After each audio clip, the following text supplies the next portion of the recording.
It's a place to work, a place to talk, maybe tell a story or two. It's a place to tinker with belief and ask what's good and true. There are things to keep and things to toss or see them differently. You'll find us in the Soul's Garage. Come share a laugh or three. The Soul's Garage, the Soul's Garage. Whatever your model of faith, let's question, ponder, wonder why on any path you take. Hello, and welcome to the Soul's Garage. I'm David Ezekiel. And I'm Paris Donahue, and we've opened the garage door to hang out with you and tinker with this vehicle called faith in order to keep it running smoothly in all of our lives. And today's topic, we're going to be looking at hope in a time of fear. And we hope, yuck, yuck, yuck, that you like it. But I'm afeared you would not. Oh! There's an old joke that maybe you've heard about the guy that was going to see a psychiatrist because he had this horrible fear of monsters living under his bed. And no matter what the psychiatrist did to help him, it just didn't get any better. But finally, the man came in to see the psychiatrist one day, and he said, "Well, today'll be my last session with you because I'm cured." The psychiatrist said, "Well, how did you get cured? We've been trying to get rid of these fears that you have monsters under your bed for so long." I said, "What happened?" And he said, "Well, I went to my favorite watering hole and got to talking to the bartender and told him what I was seeing you about." And he said, "Well, I can solve that for you. All you got to do is just saw the legs off your bed." You know what? Solve the problem. It solved the problem. Now, whether you think that's funny or not, it does say several things about fear. And growing up, we have experiences with our own family and things about fear. So why don't you tell them about your grandmother? Well, my grandmother, sweetest lady in the world, but she always was a little paranoid. And late in life, there was a teenage boy that she saw in her yard one day, and she thought he was up to no good, so she told him to get lost in a very polite Southern way, of course. And somehow or another, that became magnified in her mind where he was mad at her. And so anything that went wrong around the house, it was that boy that was doing it. That boy was stalking them. And it got so bad that she would keep the house locked up, shades down, lights off, and that sort of thing, because she just knew that boy was out there all the time. It was a totally irrational fear. It had no basis in fact whatsoever.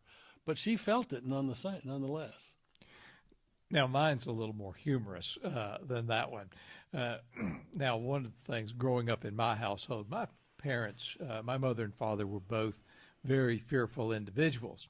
And to give you an illustration of that is when my wife and I were in the process of moving, and I was already up in Chicago, and she was still in Chattanooga at the time, and she was driving up to see me. And so she was telling my mother, that, she drove up by herself. And my mother looked at her and says, "What do you mean? Aren't you afraid that someone's going to run you off the road and kidnap you to Cuba?" And, just like, what? Kidnap to Cuba? So some fears are irrational. Yeah. Yeah. But on the other side, we have to admit that we are hardwired for fear. There is such a thing as what scientists call the fight or flight syndrome. That you see a danger and you either attack it or you run like the dickens to get away from it. Whether the danger is real or imaginary, the reactions are still the same. Yeah, and I just give you another one, picking on my mother. Again, when I was a kid, I'd sometimes would love to go through the house, especially when my mother was cooking, and she would use an old-fashioned pressure cooker. Now, many of you may not know what a pressure cooker is, but it is a pot that you put the lid on, you tightened it up, and it had a little ball cock on top of it that as the pressure mounted in the pot, it released the pressure to keep the lid from blowing off. Now, what a pressure cooker does is it reduces cooking time for various foods. So, my mother, when she would go to take that ball cock off the top of the pressure cooker, she would approach it very slowly and just gingerly reach out that hand to pick up the ball cock off the top to release the pressure. And just as she was about to do that, I go, boom! And just, it just scared the bejesus out of her. Scared me just now. Well, and then I was the one that was scared because I had to run and hide. That's right. But No wonder you left home early. Yeah, I had to. But that's just illustrative of what fear can do to you, because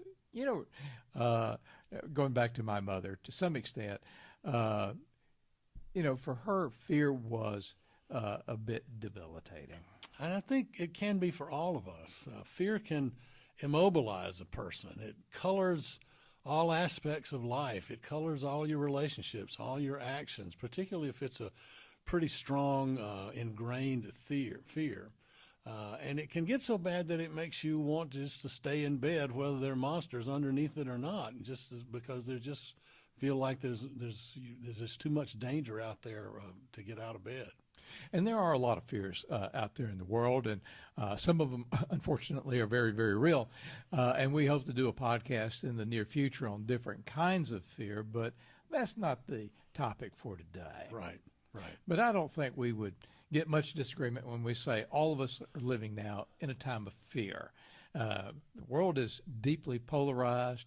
There are a lot of economic concerns. There are a lot of wars and rumors of wars that are going on in the world, and a lot of other things that are occurring. Yeah, David and I are old enough to have lived through the 1960s, and that was a very tumultuous time. But it feels like child's play to what's going on now. And so I find myself quite oftentimes unable to listen or watch or read the news, or just downright unwilling to do it. Sometimes I have to just give myself a sabbatical from it. And I know I'm not alone, because the polls show that the majority of Americans, as well as lots of people around the world, are experiencing those same feelings of anxiety and helplessness, and worst of all, hopelessness. Yeah, and we feel those emotions as well.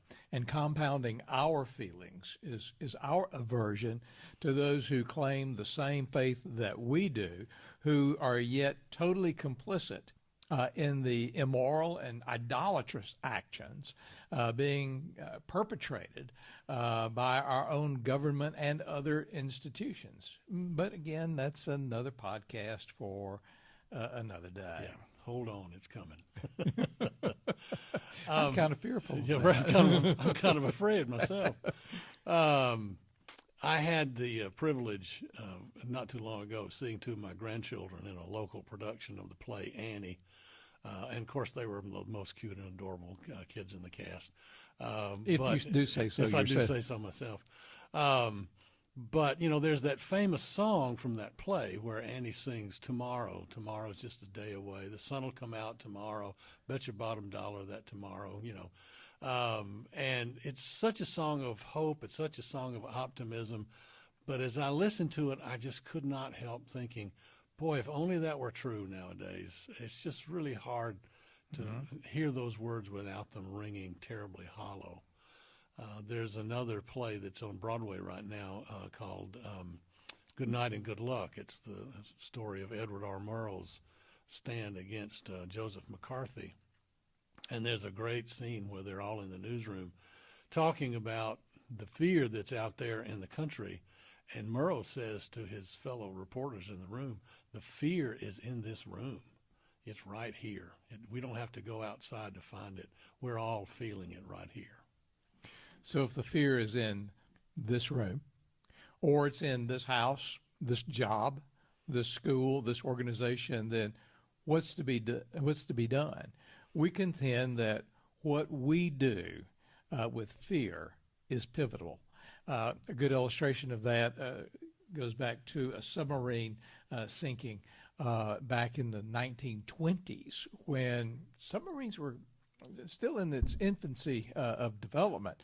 And a sub went down in New York Harbor, or at the mouth of the harbor, and so the Coast Guard scrambled to bring out a rescue to the boat, and there was damage that had been done, and the guys that were in the sub had done everything possible that they could. They had gone to the highest place where there was an air bubble. They had sealed off as many doors as they could to keep the water pressure from imploding the sub even further, and to keep air there, and to keep water from also rising. And so the Coast Guard with a ship up above sent down divers, and as they came down, they were trying to find where the guys were that were trapped in the submarine, and they kept tapping with a huge metal wrench on the side of the sub, and finally they heard the response coming from the inside, and they were tapping out also with a wrench from the inside, and they were typing out in Morse code, "Is there any hope?" And what those guys had done was they had not let despair just totally wipe out their will to live. They did everything possible to keep themselves alive, and unfortunately, they did not survive that episode. And when the divers were managed to get into the sub itself, they discovered everything that they could. That those trapped submariners had done everything that they could to keep themselves alive, and that they had not surrendered themselves to any amount of despondency or despair. Yeah, so it's a powerful story, but I think it illustrates what we're saying, that what we do with fear, what we do with our fear, is pivotal. And David mentioned one option is despair. And we have to admit that's kind of a very popular choice these days, Mm-hmm. kind of throwing up your hands. Well, I don't know what to do. What can I do about it? I'm only one person. No matter what I do, it's not going to make any difference. You hear a lot of that going around these days. And the problem with that is that despair arrests whatever energies I might have to work for a better future. If there are possibilities out there, and there always are, then despair just short circuits them right off the bat. Mm-hmm. And as you've heard us state before, that the late John Claypool used to call despair the ultimate presumption. It assumes that I, with my limited understanding, know what the future actually holds, as well as all the resources that are available now. And for a person of faith, it assumes then that in the matter of despair, that not even God is willing or even able to do anything with the situation. Yeah, so I think about the old movie Apollo 13, where the character playing flight director Gene Kranz says, failure is not an option. If you've seen that movie, you know it's based on the true story of the astronauts who had an accident in space, and it was up in the air for literally and figuratively for a good while as to whether or not they were going to make it back alive. And Gene Kranz said failure is not an option. And so we contend that in a time of fear like this one, despair is not an option either. Because one of the things when you give up, when you totally are despairing, it means that there's no need to cry out for anything, because you don't believe anyone's going to hear you. Case in point, there is, unfortunately, a very famous study that occurred in the former Eastern Europe when it was part of the Soviet bloc at that time, that after World War II that there had been many orphaned children because so many people died, and that there were so many orphaned children, and that the nurses could not get around to all of them. And so, and sometimes they were just ignored because there was a shortage of staffing. And that one of the things that wound up occurring was that the children gave up crying because they just didn't believe that there was any help that was coming. And that's one of the things that we do, is that we cry out because we believe that, or hope that we believe, that there is someone out there that's going to hear us, and that someone at least will be out there to help us figure out how to deal with our situation, or give us an essence of hope, and to overcome our struggles and our illustrations. And there's a great illustration about that in the Old Testament, in the book of the Exodus, where it's recorded that the Israelites groaned under their slavery, and it says they cried out, and their cry for help rose up to God from their slavery. And the scriptures say God heard their groaning, and God remembered his covenant with Abraham, Isaac, and Jacob, and God looked upon the Israelites, and God took notice of them. It just says that they were crying out for someone, anyone, to help them. And in this case, according to the Old Testament, or the Hebrew Scriptures, as I should more correctly. Yes, you should. Thank you for that correction. That says that that in their crying out, that their voice was heard. Otherwise, why cry out if you don't believe anyone's going to help you? Right. So we think that maybe one way to redefine hope is that it's redefine hope as a voice, having a voice. There have been lots of eras in history when fear reigned supreme and hope seemed impossible, and the forces arrayed against us seemed absolutely insurmountable. But I think about the civil rights movement. David and I lived through those days in the Deep South. We had front row seats. We had front row seats for it. And there were an awful lot of people who said, there's no way you're going to change this. It's too ingrained. The forces are too powerful.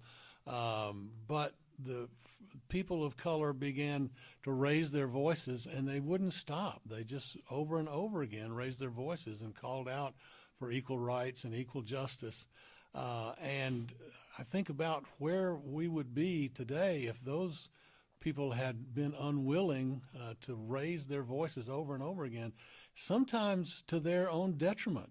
Mm-hmm. John Lewis went to his grave many years later with a crack in his skull that he got on the Edmund Pettus Bridge in Selma, Alabama. And lots of other people weren't as lucky as he was. They got, they gave up their lives, but they kept on crying out. They kept their voices going over and over again. And it touched into something going on in people's lives, and a lot of progress was made. Not enough, but a lot of progress was made. It's so different than it was when David and I were growing up. Yeah. They overcame seemingly insurmountable odds. And now there's the progress that's being made for LGBTQ rights, though it's still a work in progress. But it would not have been made if people had been unwilling to lift up and raise their voice. Yeah. In the Islamic faith, what is it about true hope in the Islamic faith? I think it's pronounced Raja, is the way they pronounce it. It says it's not passive, it's not wishful thinking, but it's accompanied by, hope is accompanied by concrete actions, like performing good deeds, repenting, striving for self-improvement, all the kind of things that we've been talking about, about raising your voice and doing something worthwhile. So if one way to redefine hope is raising your voice, Another thing to think about is redefining the object of hope. That is, what is the locus of your hope? Where does it begin? What's the basis of it? Locust? Are we talking about grasshoppers? Not today. That's another podcast for another day. Talk about locusts, talk about grasshoppers. Oh, you're talking about locus as in location. Yeah, Locus. Okay. Yeah, buy a dictionary, will you? Well, why don't you just learn to speak English? Speak the King's English. I already do that. Hope can't just be blind optimism. It's got to be rooted in something. The old Fred Craddock said you can't plant a tree on a cloud, and that's true. It's got to be rooted in something bigger than yourself or bigger than the circumstances. If you're not a person of faith, and so you don't want that rootedness to be in God, then at least hope needs to be rooted in something that transcends the little trinity of me, myself, and I, which is what an awful lot of people these days seem to be worshiping. The whole world revolves around them, and that makes hope awfully small and awfully inconsequential. I think that hope that's too small is impossible to keep alive. Mm-hmm. So, in that regard, does that mean that hope is selective or inclusive? It should be inclusive. It really should be, yeah. Well, picking up on the Hebrew and Christian scriptures, by the way, hope is mentioned some 365 times. Now, feel free to go count them if you like. Now, one of the things you may be thinking, that means if there's hope, that it means there's something every day that I can be hopeful about. But then again, if you're a sideways kind of person, sometimes like he is. Present company accepted. Present company included. We're trying to. That's right. We're trying to be inclusive. We're about being our inclusive hope. here. But thinking about that, if there's hope for 365 days a year, then that means there's something I've got to be afraid of 365 days out of the year. But hope in the Hebrew and Christian scriptures acknowledges the reality of suffering while relying on God's unchanging character and promises. Yeah. And in the Christian faith specifically, hope is based on a person, and that person is Jesus Christ.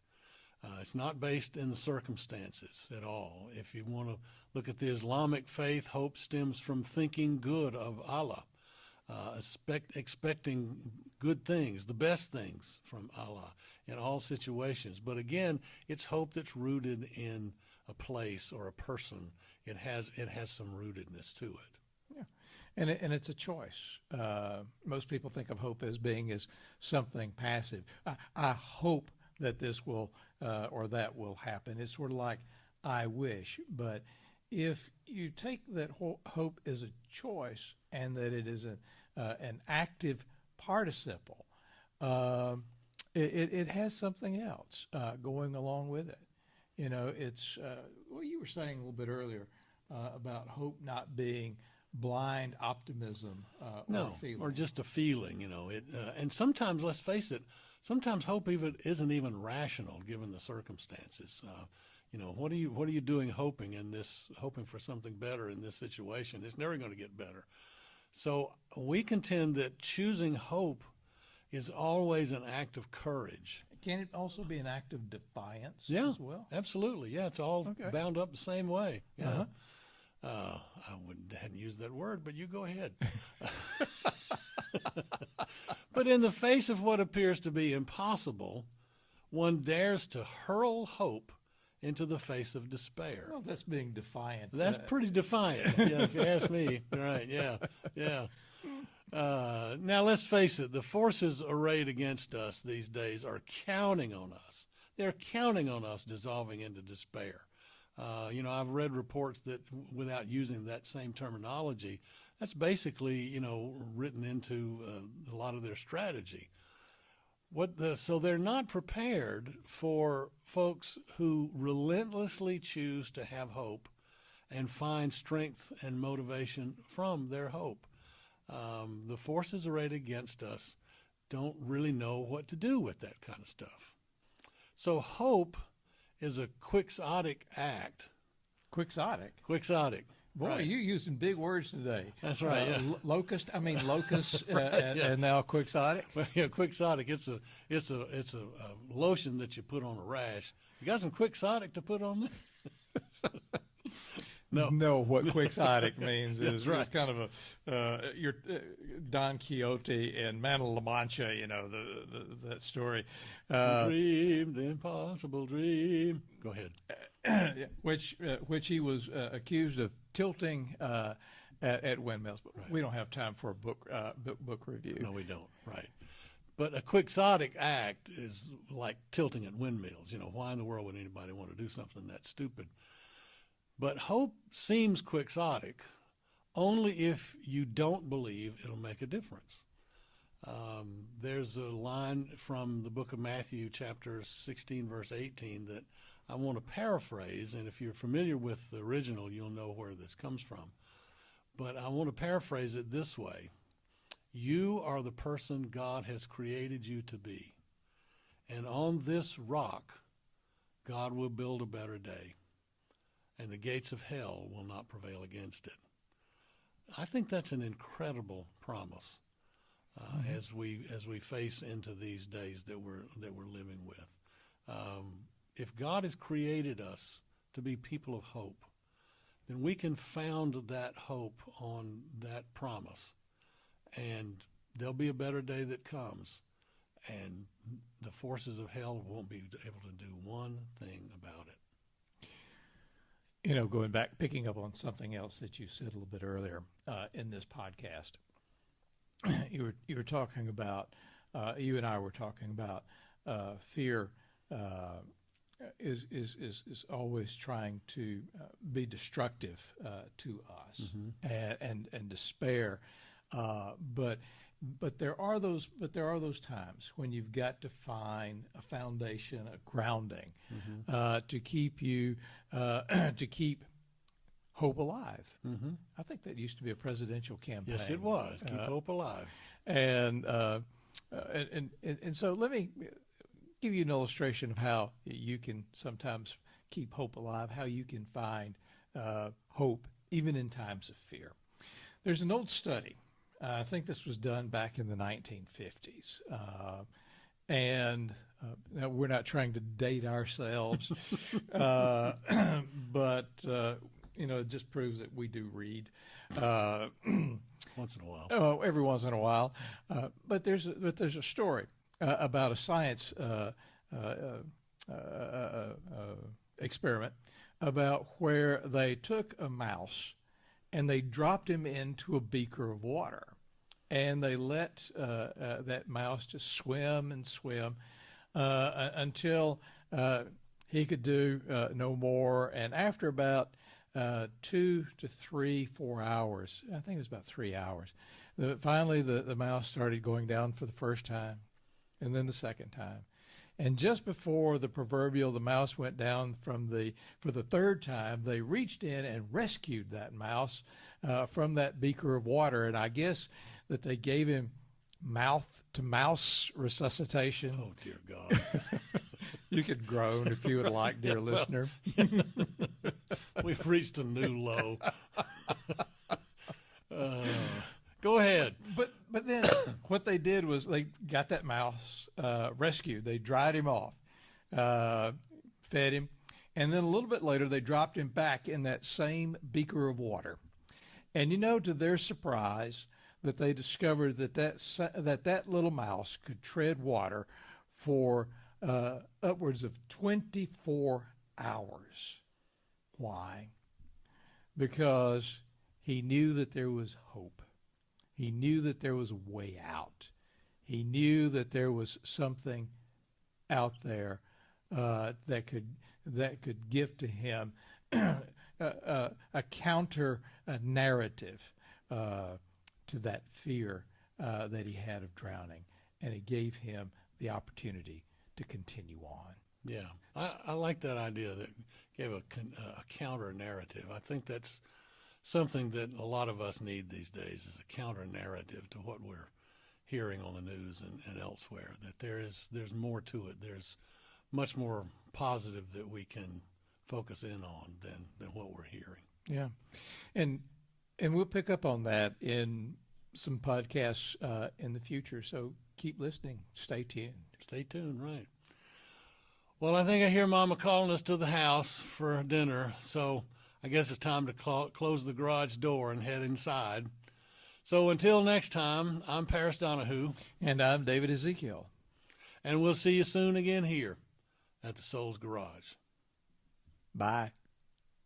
The Soul's Garage was written and recorded by David Ezekiel and Paris Donahue. And our theme song was written by Adam and Brady Beard and Paris Donahue. Somewhat.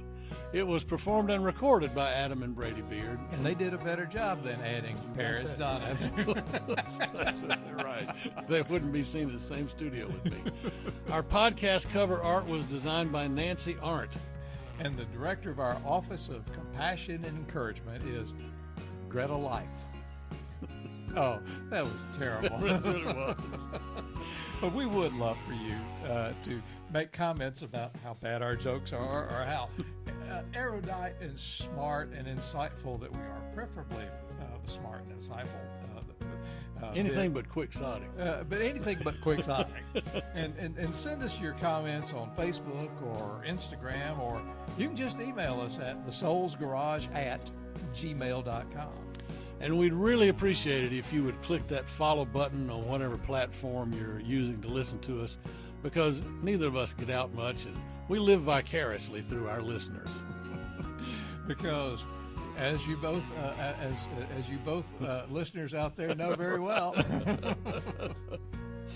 The Soul's Garage is a production of Two Old Geezers Studio.